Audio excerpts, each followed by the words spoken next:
There is a river, a massive powerful river, snaking through the heart of Africa, carving its way through ancient forests and untamed wilderness. This is the Congo River, the world's second largest by volume, a lifeline for millions who depend on its waters for food, transport, and survival. On one side, sprawling and vibrant, stands the Democratic Republic of the Congo. On the other, smaller yet equally proud, the Republic of the Congo. Two nations, two realities, sharing a name but divided by water, their destinies shaped by the river's flow. Their capitals, Kinshasa and Brazzaville, sit across from each other, just a few kilometers apart, the closest capitals on earth, yet worlds apart in culture and rhythm. The river is both border and bridge, shaping destinies and daily life, connecting families and communities while also keeping them apart. European colonial powers drew lines here, splitting kingdoms and families, leaving scars that still echo through generations. The DRC, Congo-Kinshasa, is vast, rich in resources like copper, cobalt, and diamonds, and marked by a turbulent, often painful history. Congo-Brazzaville is smaller, quieter, but still shaped by colonialism and its aftermath, its people resilient in the face of change. To know these countries, you must know the river that unites and divides them, a force of nature and a witness to history. From Malebo Pool, you see both capitals, Kinshasa's raw, Brazzaville's calm, each reflecting a different spirit, yet sharing the same horizon. Their stories are tangled, their fates intertwined, as families and friends reach across the water to stay connected. This is a journey through history, music, struggle, and hope, a tapestry woven from triumph and tragedy. We'll explore the ghosts of the past, the pulse of the present, and the dreams for the future that flow along these banks. Kinshasa's energy, Brazzaville's poise, two sides of the same river, each with its own heartbeat. Their music, food, and spirit flow across the water, defying borders and blending traditions. This is not just a story of politics, but of resilience and humanity, of people who endure and celebrate life on the river's edge. Two nations, one river, and a shared, complex history that continues to unfold with every passing day. The Congo Basin's division began with two men, Henry Morton Stanley, acting for Belgium, and Pierre Savognon de Brazza, representing France. Their ambitions set the stage for a dramatic scramble for Africa, as European powers raced to carve up the continent for themselves. Stanley and de Brazza moved quickly, signing deceptive treaties with local chiefs who often didn't understand what they were agreeing to. These documents, written in European languages, masked the true intentions of the colonizers. The arbitrary lines they drew on maps became today's borders, splitting a region of ancient kingdoms and diverse peoples into two separate Congos, forever altering the region's destiny. On one side of the river, King Leopold II's Congo Free State emerged, a private empire ruled with shocking brutality and greed. Forced labor, mutilation, and mass death marked Leopold's rule.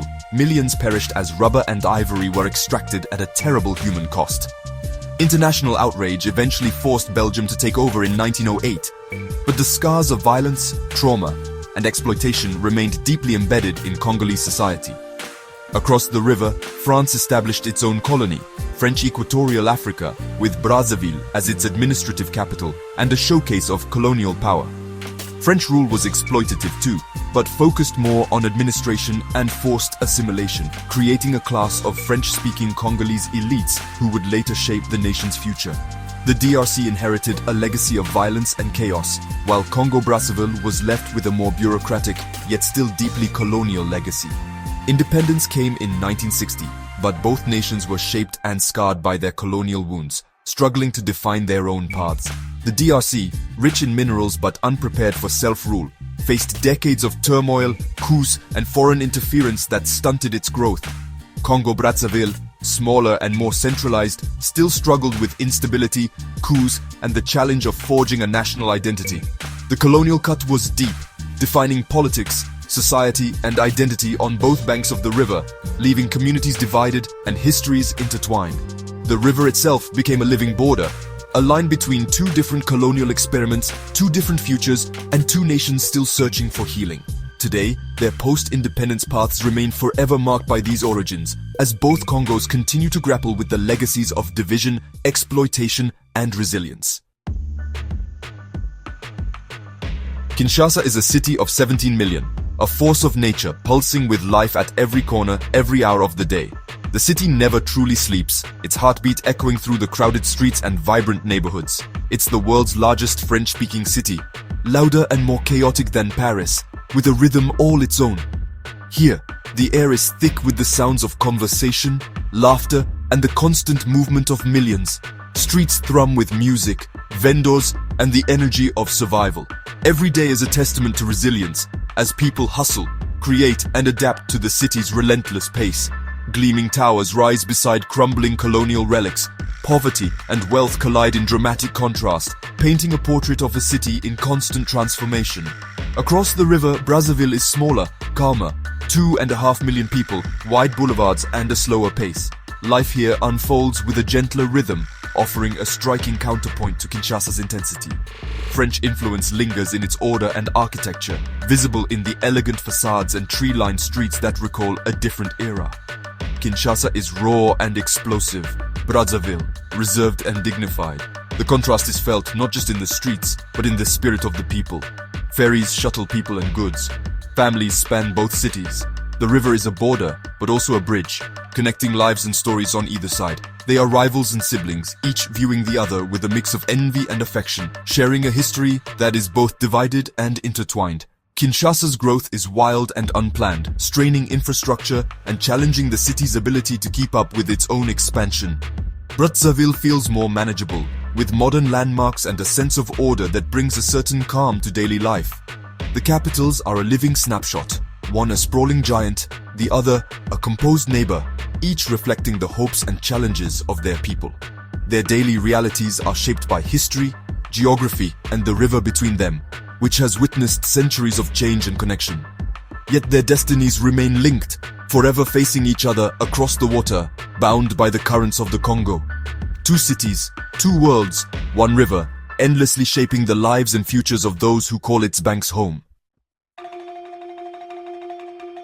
The DRC is a mosaic, over 200 ethnic groups, each with its own language and traditions. The largest, Mongo, Luba, Congo, Mangbetu, Azande. The Congo people gave their name to the river and both countries. Congo-Brazzaville is less diverse, but still a tapestry. Congo, Sangha, Mbochi, Teke. Ethnic identity shapes politics, family, and daily life. In the DRC, tribal loyalty often outweighs national identity, fueling both culture and conflict. Many groups, like the Congo, span both countries. The river was never a true border. Shared heritage and language connect families across the water. The lines on the map are recent, the roots run deep. French is the official language in both Congos, a colonial legacy. But most people speak national languages: Lingala, Kikongo, Chiluba, Swahili in the DRC, Lingala and Kituba in Congo-Brazzaville. Lingala bridges the river, fueling a shared music and street culture. Musicians, artists, and families communicate easily across the water. Christianity dominates, thanks to colonial missionaries. Catholic, Protestant, and charismatic churches shape society. The church is a force for education, social services, and sometimes political change. Yet, traditional beliefs endure, blending with Christianity in unique ways. Many consult both priests and traditional healers. Kimbanguism, born in the DRC, fuses Christian and African traditions. Faith in the Congos is a tapestry, old and new, side by side. The soul of the Congo is in its music. Congolese rumba, born from Cuban rhythms and local genius. Bands like OK Jazz and African Jazz made Kinshasa and Brazzaville the continent's dance capitals. Soukous, with its infectious guitar lines, became Africa's soundtrack. Art is equally rich. Kuba textiles, Luba memory boards, and Brazzaville's Poto Poto school of painting. Celebrations are communal, loud, and joyful. Weddings, funerals, and Independence Day unite neighborhoods in music and dance. La Sape, the cult of elegance, turns city streets into catwalks. Style as resistance and pride. Sapeurs, in vibrant suits, reclaim dignity and beauty amid hardship. Art, music, and fashion are lifelines, expressions of resilience and joy. The Congo's creative spirit flows as powerfully as its river. In Kinshasa, daily life is a hustle. Early mornings, crowded streets, unreliable power. People improvise, running small businesses, selling on the street, relying on family networks. Brazzaville moves at a gentler pace, but jobs are scarce and the informal economy is vital. Civil servants, markets, and memories of past conflict shape the city's rhythm. The DRC's vastness makes governance difficult, The east is plagued by conflict over minerals like cobalt and coltan. Millions are displaced and peace remains elusive. Technology is changing both Congos. Mobile phones and social media connect people, spark debate, and open new opportunities. Internet cafes buzz with young voices, eager to tell their own stories. Despite hardship, there's energy and hope. The river is a source of food, transport, and connection. Life here is tough, but the people are tougher. Every day is a testament to ingenuity and survival. The Congo endures, adapts, and dreams. Family is the heart of Congolese life, and meals are communal. Fufu or ugali with rich stews eaten by hand. Fish from the river, chicken, goat, and leafy greens fill the table. Street food, grilled meat, plantains, chikwanga fills the air with irresistible aromas. Weddings and celebrations are epic, uniting families and neighborhoods in music, food, and dance. Traditions like the bride price and all-night parties reinforce community bonds. Modern life blends old and new. City dwellers keep chickens, suppers strut past ancient markets. The past is ever present, shaping every meal and celebration. The DRC is a global powerhouse of resources: cobalt, copper, gold, coltan. Its mineral wealth is both a blessing and a curse, fueling conflict and hope. The world's green future depends in part on Congo's stability. Congo-Brazzaville relies on oil and its vast rainforests, crucial for the planet's health. Both nations are central to Africa's future, culturally, geographically, and politically. Kinshasa's music inspires the continent. Brazzaville mediates regional disputes. Their success or failure will ripple far beyond their borders. The challenges are immense: corruption, instability, poverty, and a violent past. But the Congolese people are resilient, survivors, creators, and dreamers. Across the river, two nations face each other, holding a key to Africa's destiny. Their story is one of potential, waiting to be realized.